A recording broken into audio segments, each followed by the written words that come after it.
Hello, everybody, with the Parkinson's Support Group of Sonoma County. This month's presentation is on elder justice efforts in Sonoma County and current trends in frauds and scams. Our month's speaker is Donata Mikulik. She is the Elder Justice Coordinator for Sonoma County with the local nonprofit Senior Advocacy Services. The title of her presentation is Elder Justice Efforts in Sonoma County and Current Trends in Frauds and Scams.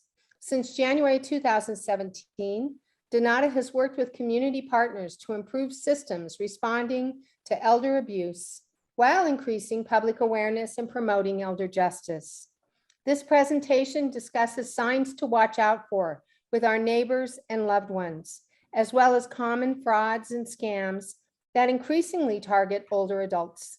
Often financial exploitation or falling for scams is the starting point for other types of abuse. So we'll have a conversation about what to watch out for.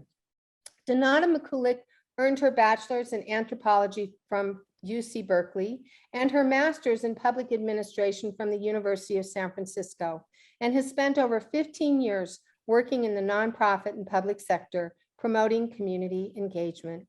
Welcome, Donata Mikulik. We appreciate you being here. Thank you. And thank you for the introduction and the naming our presentation here today. So I recognize that I just left from the Senior Expo at the Senior Center on, I call it on College Avenue at Finley Center, and realized that we had all hoped to be in person today.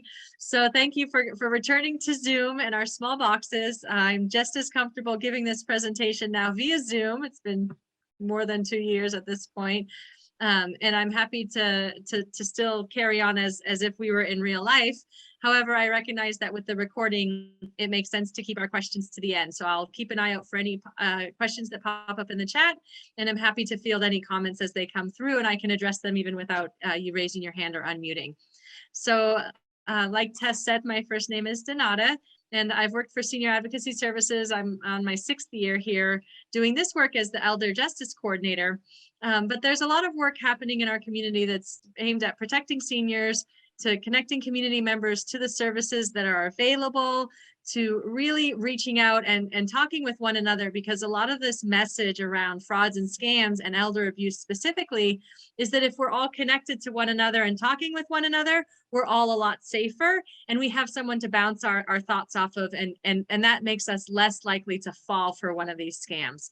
So the presentation that I'll share today has that as the underlying message, and the goal being that you can spread the word, tell your neighbors, talk to them about what's going on, share that latest scam call you got and how annoying it was, but also to just keep that watchful eye out for one another, because it's, you know, it's in the real life that we really are tuned into how someone is doing and whether or not they need more support than what they're getting, and whether or not there might be a program here in Sonoma County that could help further.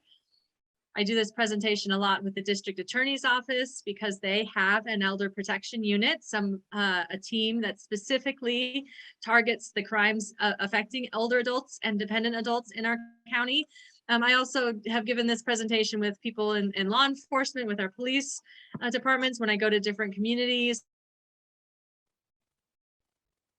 with other senior service providers, the Family Justice Center. We're all tuned into this important issue because, frankly, it's affecting all of us. It's not about affecting a senior specifically, but this idea that the frauds and the scams are becoming more and more prevalent, and that we need to be that conscientious consumer who can, you know, keep them at bay, not fall for these tricks, and also be just a little bit more conscientious about how these tricks work, because they're playing on our brain a little bit.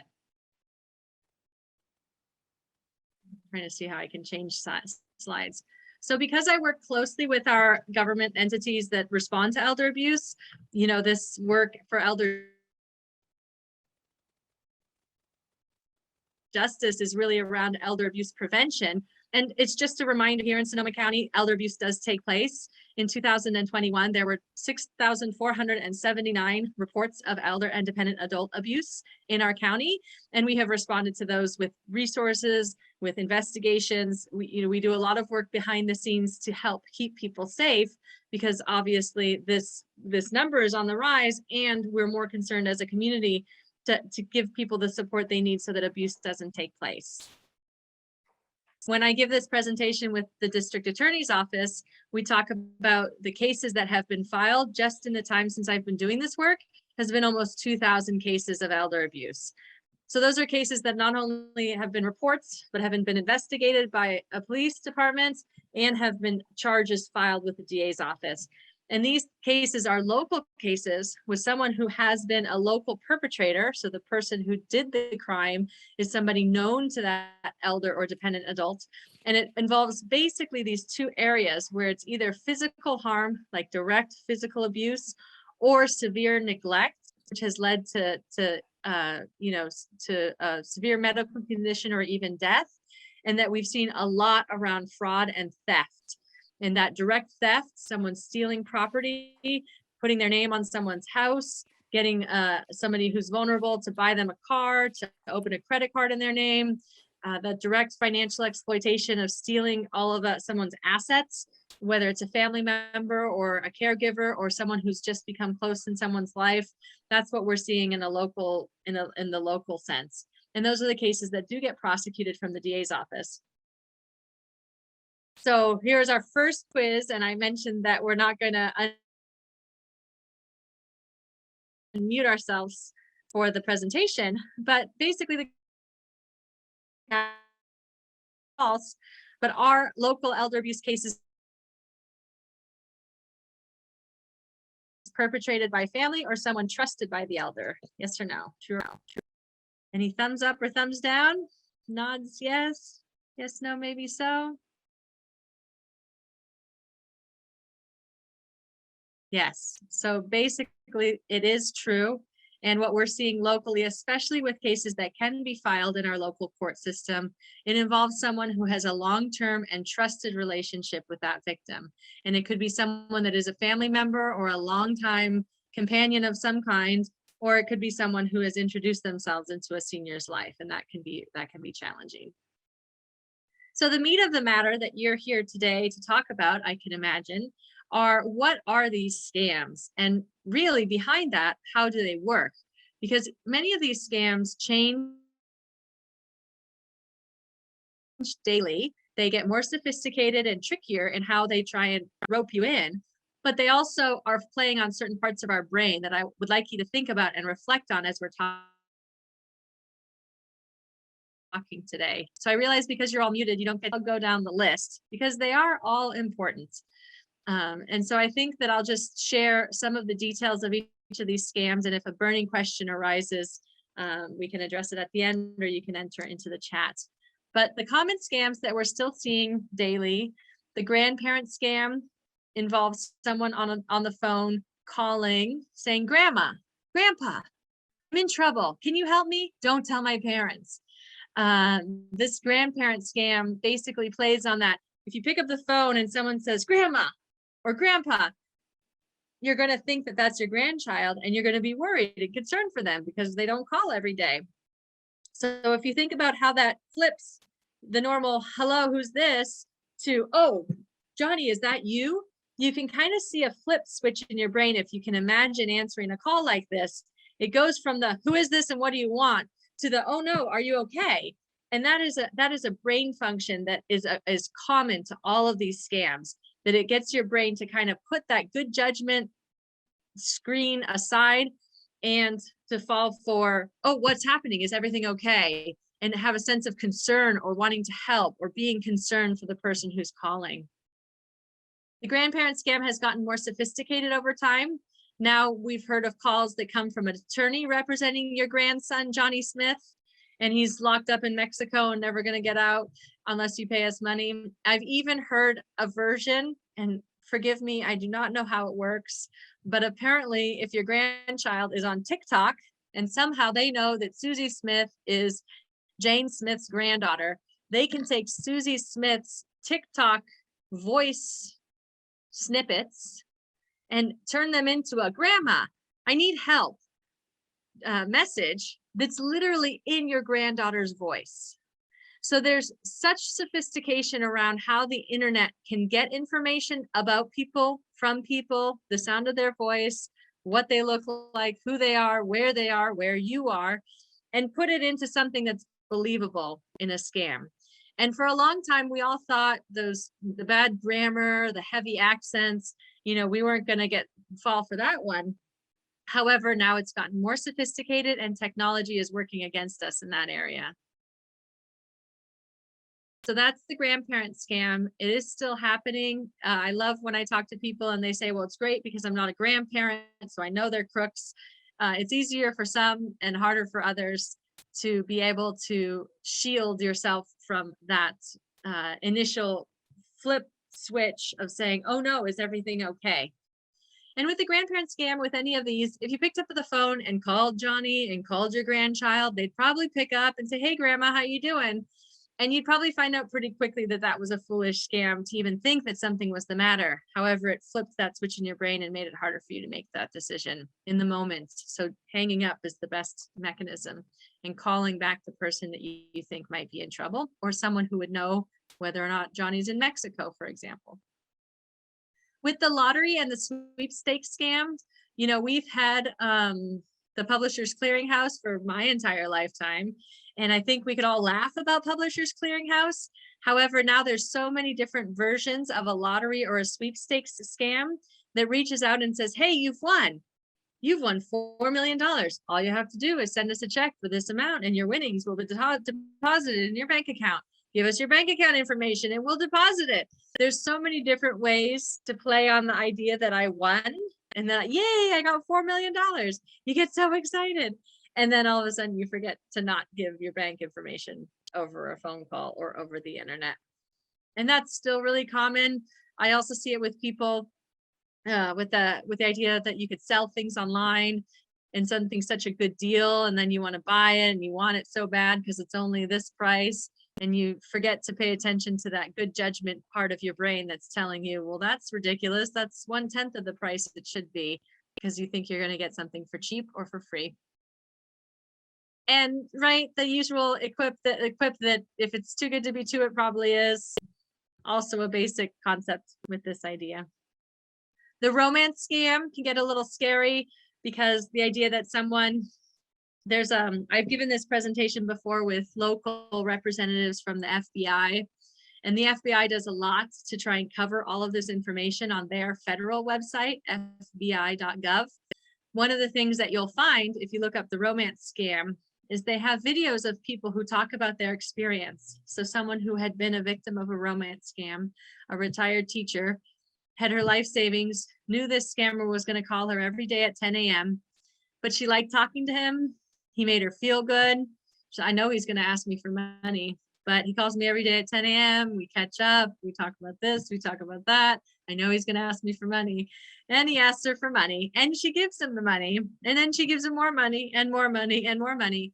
And she's sharing in this FBI video that's available online her story, because all she can say is, every minute I knew it was a scam. I knew he was going to ask me for money and I knew it was a scam, but it felt so good to talk to him every day. I knew he was going to call me at 10 a.m. every day.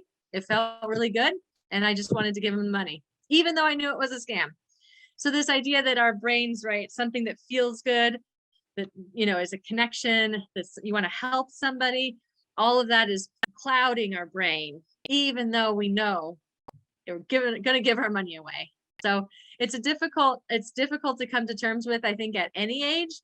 But certainly if you feel like, oh, it's because I'm getting older, or maybe I'm forgetting, or I'm not as careful as I used to be, then there's a piece that's like, it feels like shameful, or it feels like you did something wrong. And that makes it even harder to stop. And in that way, the romance scam plays on all of us. People of any age are online dating these days, and we have now whole Netflix specials on how twisted someone can be playing on somebody's heart. But it's, it happens at any age. But I think when we're older or maybe more alone, it's easier to say, oh, that was just me. I was being stupid and I didn't, I'm lonely. I don't have anyone else to talk to. But that should never be the case. There's always somebody to talk to. Here in Sonoma County, we have so many people that are willing to pick up the phone and talk to you when you call, and that you can just run these things by a social worker or another program provider. And, it's in that connection that we realize, okay, I can go to the senior center more often, or I can pick up the phone and call a friend when that person calls, so that I don't feel like I have to give them my money. The IRS scam and the jury duty scam are continuing to be big, calls that we get. It's unfortunate that for some reason we're all afraid of the government. I don't know why. Jury duty has never done anything to me. So I don't know why I'm so afraid that I forgot my jury duty slip.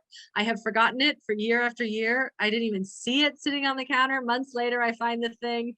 There's no fine for that. I've literally left the jury duty notice on my counter and found it months later. And there's no punishment. I don't go to jail for that. And that somehow we're so afraid of either the IRS or jury duty that when someone calls and said, you missed jury duty, you now have to pay this fine or you're going to get arrested. And that fear piece is just like the gambling piece or the romance or the grandparent concern. The fear is another one. So if I'm afraid when I'm on this call, if I'm afraid to hang up, if I'm afraid to not give them the money, that keeps me on the phone long enough to hand over my bank information. And that's what spurs you into action. The scammers get us with the hook of either something that feels good, something that is something for free, something for nothing, or something for someone we care about. And those are all portions of the brain that turn off that good judgment part of our brain at any age. And that it's really something that we want to be more aware of, because if we're spending more time alone behind closed doors, call your neighbors, make sure they're not getting that phone call every day at 10 a.m. or worried that the police are going to arrest them because it's just been so long since they've talked to somebody, they've fallen for that ruse. The brace and the medical equipment scam is something similar. I give the example, I've gotten the knee brace calls where my knee brace has been delayed by 2 weeks. If you want to still receive it tomorrow, you need to send a special delivery fee of $250. So I fortunately have not been in a position where I've needed a knee brace. But if I was waiting for a knee brace and someone told me I had to wait 2 more weeks before I could get around comfortably, and for $250 I could get around, get to the grocery store tomorrow, I probably would pay it. And I wouldn't really think anything of it if I was waiting for a knee brace to come in the mail. But that's the problem with these calls, is the robotic calls can send out 10,000 calls a minute. So they can send to 10,000 people. We've got how many hundreds of millions of Americans? They can send it to us. We can all get that phone call in one day. And what percentage, maybe 5,000 people, maybe 50,000 people are actually waiting for a knee brace? They're going to be more likely to fall for that because it just seems so normal as a regular business type. It doesn't seem like a scam call. I find it really interesting that when open enrollment comes around, we get the Medicare calls. I don't get the Medicare calls, but I do get covered California calls, which I just think, the crooks, they're paying attention. They're watching our advertisement campaigns. They know when Medicare enrollment is, and they're calling and saying they're calling from Medicare. And they call during IRS season too. So it's always careful, it's always good to be careful. And that if something sounds too good to be true, it probably is. We also see Medicare scams coming on TV advertisements, which is really upsetting because they're just giving away false information that's not true. We have to remind folks when I give this presentation to also keep an eye on your Medicare quarterly reports, because we have seen erroneous billing before, where someone is getting billed for services that they did not receive, but some crook has gotten a hold of their Medicare account information and is billing small things like a blood work or, a brace. And then when the person goes to, and maybe they don't remember if they got blood work done this quarter, but when they go to access that service later, their account has been tampered with, and it's much harder to get the health care that you deserve, that you have rights to, because someone else has basically stolen it from you through fraudulent Medicare billing. So those are some of the basics. The internet fraud is something I think more people are familiar with since the world of emails and don't click on emails. The don't click on emails has turned into don't click on pop-ups. So you'll be working on your computer and a pop-up will come up and it's red and flashing and your computer has been compromised. Click here to clean your computer. And the worst thing you can do is click here ever. Whenever anyone's telling you to click here, don't. It's just like you don't pick up the phone call when you're getting scam calls. That idea that the pop-up, once you engage with it, will take over your computer. And it can take over your computer with just that one click. and to the point where you can't do anything to stop it. Once it takes over your computer, it's moving your mouse, it's going through all your files. They call it literally a worm or a virus, because it's getting in everything. And when I tell people, if that happens to you, the very first thing you need to do is close your computer and turn it off, but also to remove the power supply. So I work on a laptop, and underneath my laptop is a battery. So I can't always turn my computer off if someone has taken over my computer, because that's a button, but I can take out the battery, or I can unplug a desktop, because that's the only way to stop the action, is to cut the juice, cut the electricity. Otherwise, that virus is working through your system, collecting your personal information and corrupting files to the point where you might not be able to recover them. And if that happens, the main message is, please back up in a separate drive, save things onto something like a separate drive, not on your computer only, or on the cloud, something like a Dropbox or OneDrive. Those are secure. There's a lot of encryption available with internet-based service providers nowadays. And if you do get a virus, you have to go to your local computer store, hand it to a guy and say, can you save my hard drive? And that person can look at the damage done by the virus. Don't click on the box and don't go to an internet-based cleaner. Go to a real person in Santa Rosa, in Sonoma County, who has a Computers R Us local computer repair sign, and they should be able to tell you what to do. So the other one we see a lot of is still the Social Security number compromise.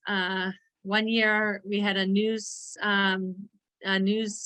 coverage on the KTVU Channel 2. A retired professor from Sonoma State picked up the phone. Your Social Security number has been compromised, linked with a crime in the Los Angeles area. There were bloody fingerprints all over a car. Someone was killed. Money was stolen. A bank was held up.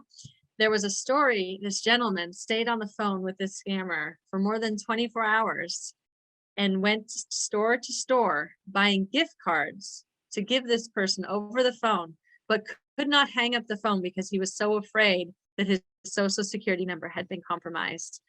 And so this idea that once the scammer has you on the phone, they keep you on the phone, whether it's with the hopes of winning, fear that it's your grandchild or someone you care about, romance, somebody that you like and you want to talk to, or that you think you're going to get in trouble if you hang up.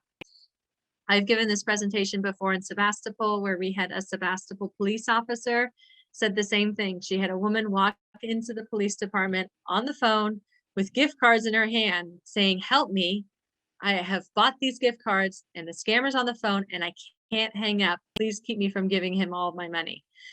And so you buy a Visa gift card at the grocery store and you can read the number over the phone and they take the money and you've lost that money. And so it can be so real that we know it's a scam. We can go into the grocery store and buy the cards, but still want to get off the phone, and it's just that difficult. So it's one of those things to keep in mind. I always say it's my 2 seconds of soapbox that, if I were in the grocery store and I saw someone buying 10 Visa gift cards, I definitely would ask if everything's okay. And I would check if they have their earbuds in, because that's what the stories I've heard, the examples I've heard was that they were on the phone and couldn't hang up. And that feeling of buying the gift cards, reading the numbers, giving away their money, card after card, was because they felt they couldn't hang up. The COVID-19 scams, I haven't seen much lately now that we've gotten such vaccine access, but in the early days, it was fake therapies. Oh, if you call now, if you want to, get the COVID vaccine before anyone else, or call now for the therapeutic, for the medicine for COVID. I've definitely seen text messages that said, this is your local police department. You've been exposed to COVID. Call this number now to find out what you can do. So I've seen them by text message and, of course, the calls and on the internet. But thankfully, I think that's maybe behind us. But the idea that someone would take advantage of COVID, that's a worldwide phenomenon, and come up with a way to trick Americans into giving them money is just the dirty kind of psychology that the scammers are using, that we all have to be aware of. So I feel bad when I'm always doing the talking. Normally you get to tell me your stories at this point. Some of the other ones I hope this presentation is shared, because this website that's listed on the top here is our consumer alerts through the district attorney's office. If you're curious to know what kind of scams are taking place here in Sonoma County, they occasionally send out a consumer alert that would warn you that, for example, someone is sending out a letter saying that there's Sonoma County sheriff and that you owe money for missing jury duty. So they could send that out as a consumer alert if they saw that multiple occasions where someone was faking sheriff letterhead or mimicking and doing this fraudulent activity. They might send out, for example, a consumer alert. Some of these other scams that take place is if a scammer's calling you, telling you you'll be sued if you don't pay for something. The FTC chairman, any government entity is trying to call you and get a hold of you because of a crime that's been committed or something else that's gone wrong. FedEx or Amazon has a package that's been delayed. Click here. I'll talk about home improvement scams in a little bit, but we've certainly seen door-to-door contractors that are just fraudulent, taking your money up front and not doing any work. We've seen extortion. I always think this is a funny one. I'd love to know what someone says that they found on me, but it starts the call something like, I've seen what you've done and I have video evidence. So I have to think of what kind of guilty conscience someone must have. I have video evidence. I know what you've done. I'm going to share it with the world if you don't pay me $10,000. What did I do? It's worth $10,000. Tell me more. But it does happen. Apparently people are afraid of that. I don't know what you've been doing. And then unfortunately, we did see disaster relief FEMA imposters, people who actually would take a Santa Rosa person's name and address and fraudulently apply for FEMA relief in someone else's name. I know my name and address is available on the internet. And at the time when we had, for example, the 2017 fires, there were FEMA programs that were available to a large portion of the population. And FEMA didn't necessarily know how to screen people out who were unaffected by the fire. And so we could have the same zip code. I could be next door to a house that burned, or I could be a house that burned and they applied for FEMA in my name before me and got that disaster relief. The same thing happens within home support services. In home support services are caregivers that come to your home, but you as the community members, the person who hires them, we've seen people knock door to door saying, I can be your IHSS provider. Just sign me up here, because sometimes it can be hard to find a caregiver. And so sometimes people do so fraudulently and get you to sign them up, and then they get that payments even if they don't do the work. I spoke a little bit about the coronavirus scams. I don't want to talk too heavily on this because it's not so much happening now, but the idea that any hot topic of the day, you could get a text message about it or calls from the government, that anything that's you getting in line of anyone else or skipping the line because we have a deal for you today. Again, it sounds too good to be true. It probably is. Ads for tests and things that aren't widely available yet, or anything claiming to be public health, asking for a donation. These are all ways that scammers will pretend to be someone or something they're not. And they've gotten so tricky with this. I used to give this presentation and say, don't reply to the IRS call. They'll send you a letter. Well, now they faked an IRS letter. And so on this letter, if you see on the screen, the Austin Processing Center isn't a real address, and that you don't write your check. If you pay your taxes, you don't write your check to the IRS, you write it to the US Treasury.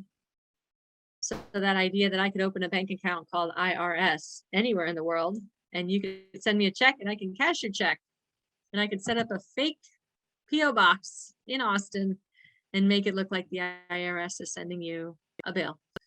The other thing I mentioned, this email is blocked out. It's not meant to be read, but I have a county email address, and with 4,400 employees in the county of Sonoma, we still get spam emails daily. So it's happening to all of us. It's happening to Amazon workers. It's happening to the government. It's happening to I'm sure it even happens to our FBI guys. I don't know, but it's happening everywhere. And it's just something that is a part of life now on a daily basis. And we just have to be more careful.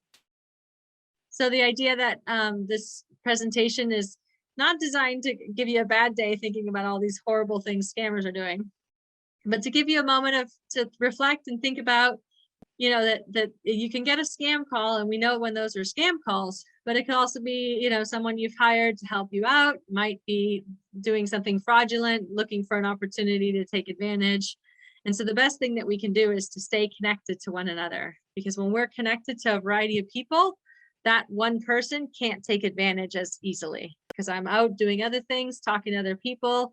All of a sudden, I'm just a little bit more cautious because I have more people to sound off with when I think that I might fall for something, or when something sounds too good to be true. When we see solicitors come door to door, I've given this presentation with law enforcement officers, and they say, look, you want to sell something door to door in Healdsburg, you got to go to the Healdsburg City Hall and get a business license. So it's really easy. You see a guy in your neighborhood, say, do you have a business license? He walks away, you call the police, we'll run him out of town. So it's sometimes it can be as little as just being that kind of a nosy neighbor. It feels kind of icky to think that you're like, get out of my neighborhood and calling the police. But it could be a very simple solution to keep your neighbors from falling for it, because sometimes these people really are just crooks, literally knocking door to door and taking your neighbor's money. The idea that we still have to shred everything that comes in the mail. Now, while most things that come in the mail are still junk mail, there's enough reason that we've actually had many cases locally. I received the Nixle alerts for my community and other areas, and we've had people going through our mailboxes and stealing mailbox contents through the night. And we even have one example when I give this presentation with the DA, where the DA actually charged somebody with the crime, because there was somebody in a Motel 6 in Runner Park who was paying multiple people with drugs to go through and clean out the mailboxes in different areas across the county.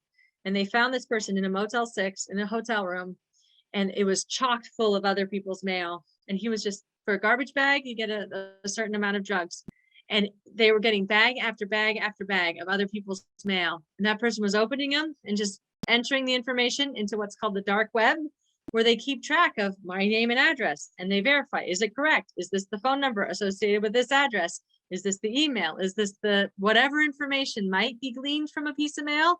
They're cross-referencing it and basically doing data quality control for the dark web. And the dark web is the internet that criminals use to communicate with one another, that isn't the normal internet that you and I use, but where they're sharing this information encrypted in a private way, obviously, that our governments haven't figured out how to crack, apparently. But that's where those, like when you have, you know, the Social Security, whatever has been breached for 1.2 million people, that's where they're sharing that information. And then these crooks are using that information to verify and then target the individuals involved. Can you hold on a second? I have my kid just walked in with a question. Yeah.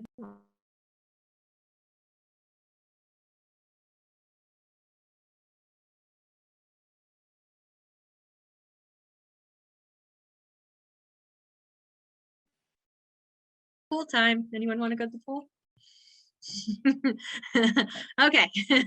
So shred your documents, keep shredding your documents, don't stop shredding your documents. And then the other thing that the DA likes to talk about is sometimes we leave documents laying out. So you wouldn't leave your gold jewelry on the counter, you wouldn't leave cash out when the house cleaner comes, but we might leave mail on the counter that has our personally identifying information. And I would never want to think that your house cleaner is doing it, but it's the kind of thing. We've had occasional cases where people have like knocked on the door. This happened in the Sonoma Valley. Someone knocked on the front door while another person came around the back and stole a bunch of stuff from a woman in Sonoma Valley. So it was like, I mean, it was one case. It's not like this happens every day, but the idea that you might have personally identifying information, you wouldn't leave your cash out. So don't leave your documents out, shred everything. That's a part of this message as well. The do not call list is something that's available. One of the last slides I have is for the Federal Trade Commission. We'll give you this information again. It's not the best. It doesn't really stop the callers from happening because all the calls come from overseas and they're all internet-based now. But you can use your deposit, your direct deposit and online banking. Online banking is safe and secure. I know that I've gotten calls from my bank when my credit account had a fraudulent transaction and they call me and they say, we want to verify. And I said, I'm not verifying anything over the phone. Like, I'm going to log into my bank, look at that pending transaction, and then I'm going to click that this is fraudulent, because it's safer with the internet, with what the banking systems have. that it's safer through their encryption than it is any phone call I would receive or any phone call.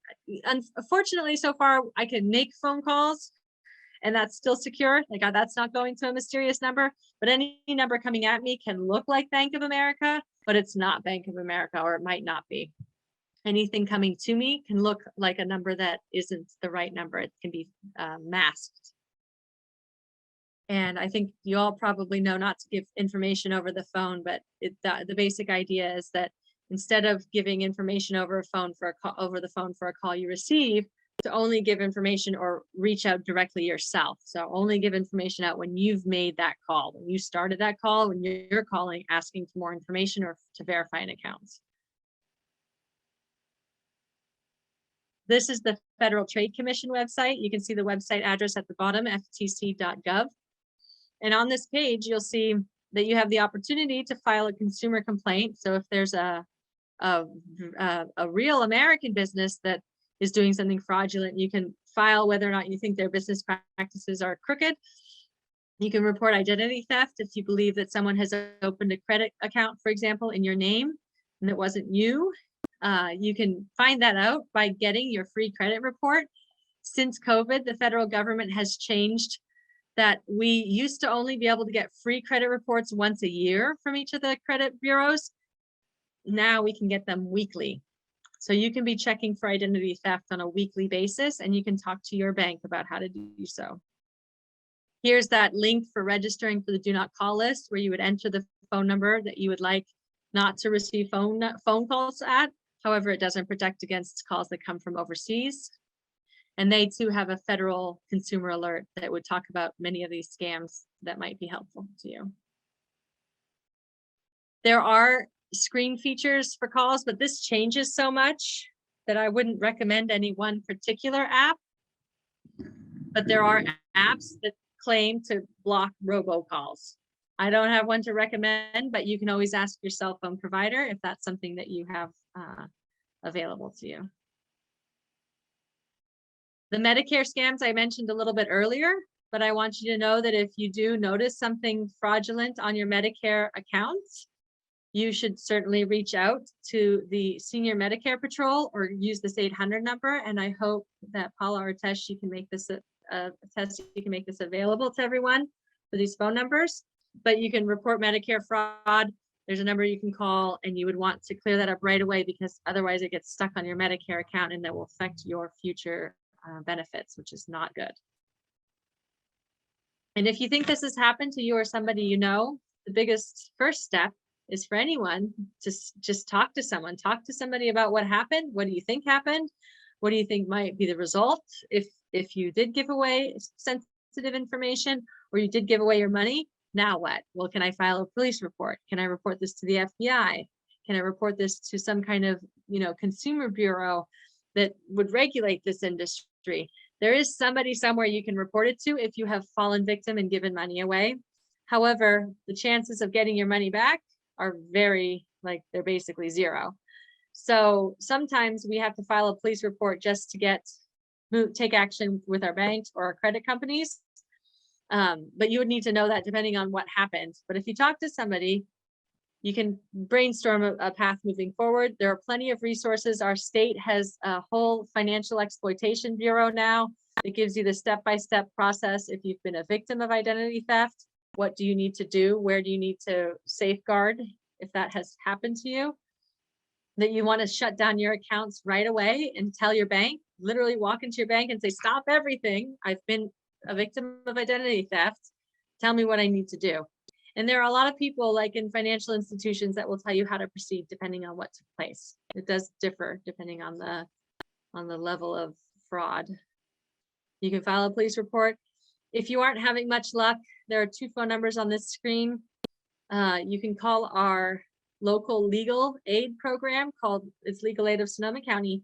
And they have this phone number, which is an elder law hotline, where you can talk to an attorney, because a lot of times the actions you need to take might be civil, and having an attorney's perspective might help you formulate your strategy moving forward. But if it's just a matter of, I'm sick of these calls, I need help, I don't know how to get help, where do I go, what do I do? This other phone number on this slide is called 565-INFO. and it is information and assistance through our county adult and aging program. So you can talk to a social worker who has been trained to provide information about every resource available to seniors in our county based on what someone's current situation is. So if I need Meals on Wheels, how do I sign up for Meals on Wheels? Is there a program like Meals on Wheels that comes out to the coast, for example? Some programs don't exist, but we want to know who we can ask to find out if there's a program that exists to help me. And so this is the number you can call, 565-INFO. It's 565-4636, I believe. And those are local social workers here in Santa Rosa that are answering your questions. And so the bottom line, and we have another quick test, is if you have a trusted family member, financial advisor, or power of attorney paying your bills and managing your money, do you need to review your account statements? What do you think? You all have become wise and savvy consumers, I hope. Yes, please do. Always review, even if it's hard, even if you only do it when you can. Have someone else looking over their shoulder, because it's when no one's looking over their shoulder that someone finds an opportunity to unfortunately take advantage. And that oftentimes when we see local crimes taking place, it's with somebody that you trust, and we want to prevent that from happening. And we want more checks and balances in place so that this doesn't happen. Overall, we really hope that you don't even pick up these phone calls, because it's picking up the phone that leads to more opportunity for scamming. Never wiring money or sending those Visa gift cards or paying someone with iTunes. If you stay on the phone and try and get them back, or give them, get peace of your mind for what they're doing, you're more likely to fall victim one way or another. However it works, the longer you're on the phone, the more likely they're going to get something to scam you with. Not that guy, then the next guy. And then as long as you stay connected and talking to people, you're less likely to fall victim for any of this, because you have people you can talk to about how this all works. This is a slide about that legal aid program that is that are local attorneys who are able to talk with you about what happens and what to do around your civil affairs. And they will help people regardless of their means with basic estate planning or other powers of attorney. They'll help you look over documents and make sure you have what you need in place and that it's done correctly. They'll also help with restraining orders if someone has stolen, or if there's a family member, for example, that's a power of attorney that you think is stealing. You can get a restraining order in place immediately to stop that financial access. Because embezzlement does take place, the power of attorney is not a license to steal. And just because they can steal your money doesn't mean they're allowed to steal your money. And it's not just a civil matter. Stealing is stealing is stealing. Even if they had their name on your bank account, they're still stealing. So we have to report that and proceed accordingly. Contractors are prevalent right now. It's so hard to get someone to come and do your work. The guy that shows up says, I'll do it tomorrow, just give me 50% up front. He's a crook. And there are people that are going around and literally collecting deposits door to door to door and never doing the work. And it takes us years to pursue them in the legal system, but it takes minutes for you to write them a check thinking that you're finally going to get those windows replaced. And so sometimes we see contractors who are working a victim month after month saying, oh, I need this. The materials have changed. Things aren't coming from China. I now need to order this. Please give me more money. I need different money for this. And they're asking for more and more money. And it becomes kind of a chain of events that we do ultimately arrest them for. But again, that will take months and years to arrest them and get them in front of a judge. Unfortunately, in almost all of the cases, that money is long gone and wasted away, and those windows haven't been replaced. So it's one of those things that you can't, you can't be too careful up front. You have to have that watchful eye and be the careful consumer. These are some of the numbers to call. So these two phone numbers are our local phone numbers. And then this is a list that says know who to call, because unfortunately, it is difficult to know who to call. So for example, with the contracting example, number 3 here is the State Contractors Licensing Board.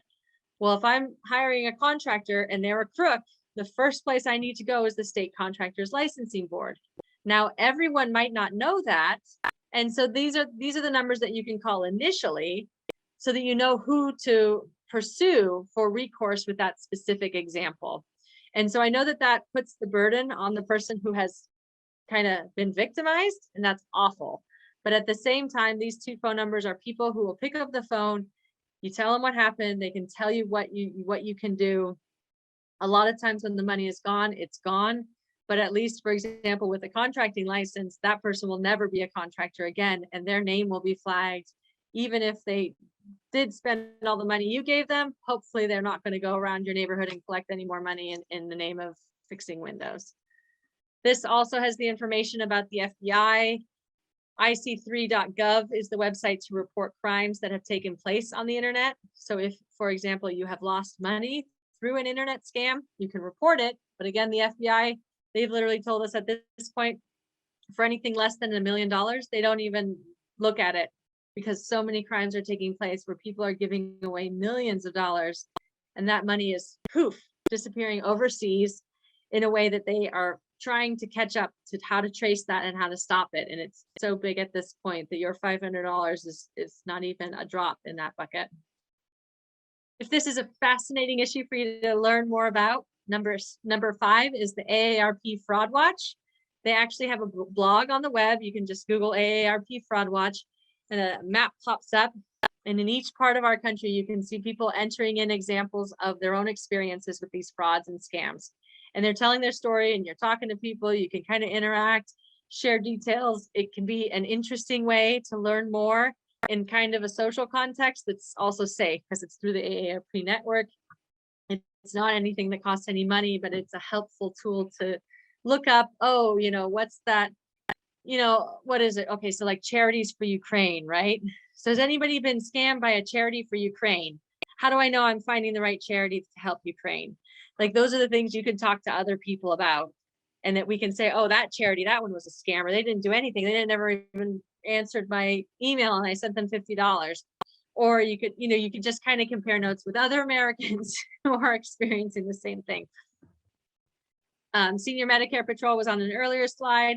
If you do receive fraud via the mail, there is a postal inspection service that you would report to the Federal Trade Commission for businesses that are acting unethically. It might not be criminal, but it sure does feel a little shady sometimes. You can look up businesses on the Federal Trade Commission website and find out more if they are being investigated for fraud. The 2 phone numbers are Adult Protective Services for if you're concerned someone that has been a victim and you want to report or talk to somebody, or us as the Long-Term Care Ombudsman for residents living in long-term care. And that is basically the message, that it's complicated. If it happens to you, call somebody, talk to somebody, find out a way to move forward. But the main goal being that by attending this presentation today and learning this information, you're going to be so much more savvy. You're not going to pick up the phone.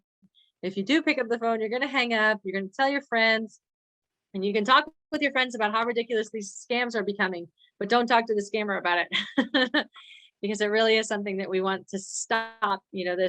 I think the statistic is last year Americans gave away $25 billion to the scammers. The first year I did this, the number was $5 billion. So each year we're giving away more and more money. So we are not stemming the tide. So this presentation is designed to say, hey, please don't give your money away. Tell your friends, keep a watchful eye. If you think someone is more prone to this type of compassion for some cause or some person that sounds like they really need their help, connect with that person and talk to them a little bit more, and see if there's ways they can help somebody close to their lives that isn't a scammer or that isn't, somebody fake on the internet.